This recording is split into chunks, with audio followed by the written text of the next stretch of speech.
किसान साथियों, जानवर तो सभी ने देखे होंगे। कुछ पालतू जानवर होते हैं, कुछ आवारा जानवर होते हैं, कुछ हमारे जो पालतू जानवर होते हैं जैसे हम गाय होगी, भैंस होगी या इसके इत्यादि जानवर होते हैं जिनसे हम दूध वगैरह का सेवन करते हैं।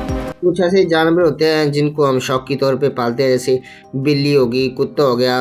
ये जानवर काफ़ी वफादार देखने को मिलते हैं और इनसे हम काफ़ी प्यार भी करते हैं कई लोग। और ये जानवर काफ़ी ईमानदार भी होते हैं और इंसानों से काफ़ी प्रेम भी रखते हैं। पर किसान साथियों, कई बार क्या होता है, जैसे कोई जानवर बीमार हो गया या किसी को कोई घातक बीमारी लग जाती है या किसी प्रकार का कोई जानवर होता है जो पागल सा हो जाता है, तो ये काफ़ी घातक भी सिद्ध हो सकते हैं। तो फिर इनसे दूरी बनाए रखना ही उचित होता है। तो नमस्कार किसान साथियों, आप सभी का स्वागत करते हैं विशुद्ध अपना टेक्निकल फार्मिंग चैनल में। सबसे पहले जिन किसान भाइयों ने हमारे चैनल को सब्सक्राइब नहीं करा है वो कृपया करके चैनल को सब्सक्राइब करें, लाइक करें, कमेंट करें और शेयर करें।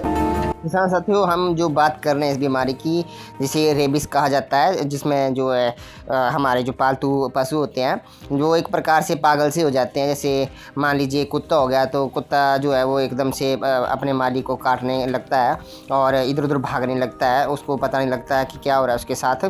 तो उसको रेबिस हम कहते हैं, जैसे पागल से हो जाते हैं। और अगर कुत्ते ने अगर किसी पशु को काट दिया, जैसे गाय होगी, भैंस होगी, या फिर इसके साथ किसी इंसान को काट देता है, तो इससे बहुत बड़ी प्रॉब्लम हो सकती है। उनमें भी ये बीमारी जो है वो लग सकती है उनको भी। तो इस पर आप खासकर ध्यान रखें। जैसा कि मैं आपको वीडियो में बता रहा हूँ, सामने ये गाय है और ये गाय की बच्ची है। तो इसको जो है वो कुत्ते ने काट दिया था 15 दिन पहले। तो इंजेक्शन इसको लग रहे थे। तो क्या हुआ कि 15 दिन के बाद जो है वो इसमें जो है सिम्टम देखने को मिले। तो डॉक्टर से कंसल्ट करने के बाद जो है वो इसमें पूरा डिक्लेयर हो गया कि इसको भी रेबिस हो गया है। तो किसान साथियों, आप सोच रहे होंगे कि हमें कैसे पता लगेगा कि हमारे जो पशु है या पालतू पशु कोई भी है, या कुत्ता हो गया, गाय होगी, भैंस होगी, तो उनको भी रेबिस हुआ है, तो उसके क्या लक्षण हैं। तो बात करते हैं इसके लक्षणों की। तो सबसे पहले बात करेंगे कुत्ते की। तो कुत्ते में जो लक्षण होते हैं, तो सबसे पहले वो अपने मालिक को ही काटेगा या फिर वो खाना खाना छोड़ देगा और उसके जो मुंह से वो लारें वगैरह टपकने लगेंगी। तो आप इससे जजमेंट लगा सकते हैं कि कुत्ते में थोड़ी चेंजेस हो गए हैं। तो बाद में जो है वो कुत्ता इधर उधर भागने लगेगा और पागल सा हो जाएगा। तो ये कुत्ते के हो गए लक्षण। अब बात करते हैं कि अगर कुत्ता जो है वो पागल हो गया और किसी भैंस या इंसान को या गाय को काट देता है, तो फिर गाय में जो लक्षण या भैंस में जो होते हैं, तो वो भी खाना खाना बंद कर देती है, पानी वगैरह भी पीना बंद कर देगी और वो उसके मुंह से जो लारें वगैरह टपकने लगेंगी। वो ज़ोर ज़ोर से ऐसे लड़ने की कोशिश करेगी या फिर उसको पैरालाइज हो जाएगा, अटैक पड़ेगा। किसान साथियों, आप इसका बहुत ध्यान रखें। अगर आपको भी ऐसा लगता है कि हमारे पालतू पशु हैं उनमें ऐसी हरकतें वो कर रहे हैं, तो आप तुरंत डॉक्टर के पास जाएं और इसको नज़रअंदाज ना करें।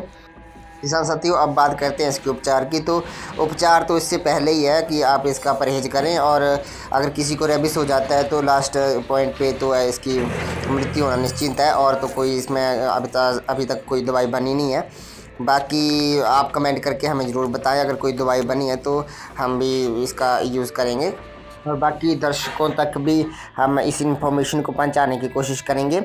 अब बात करते हैं किसान साथियों की परहेज़ की।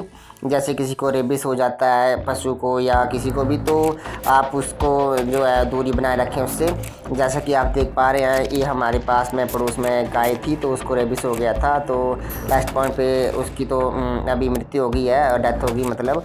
तो आप जो है वो उससे दूरी बनाए रखें। जैसे उसके घास वगैरह है या जहाँ पर उसकी मुँह की लार वगैरह जो है वो जैसे घास में होती है, जहाँ पे वो बांधी हुई थी, वहाँ पे उस सारे एरिया को आप क्लीन कर लें, बिल्कुल पूरी तरह साफ़ कर लें। जो लार होती है वो उसके साथ जो है वो जैसे इंसान होते हैं तो उनके हाथ में टच हो जाए या कहीं कट वगैरह लगा हुआ हाथ में, तो वहाँ पे इन्फेक्शन हो सकता है, तो उनको भी रेबिस हो सकता है। तो इसका आप ध्यान रखें। और जब अगर मान लो किसी की जैसे गाय या वो उसकी डेथ हो जाती है, तो उनको जो है वो आप प्रॉपर तरीके से मशीन से अगर या कैसे भी करके आप खड्डा खोदें और उसमें दफना दें और ऊपर से उसमें मिट्टी डाल दें, ताकि कोई भी बाहर का जैसे कोई पक्षी होता है या कोई भी कुत्ते वगैरह इसको ना निकाल के खाएं। अगर वो खा जाते हैं तो फिर उनको भी रेबीज हो सकता है, तो आगे से आगे बीमारी बढ़ जाएगी। तो आप कृपया करके इस बात का ध्यान रखें।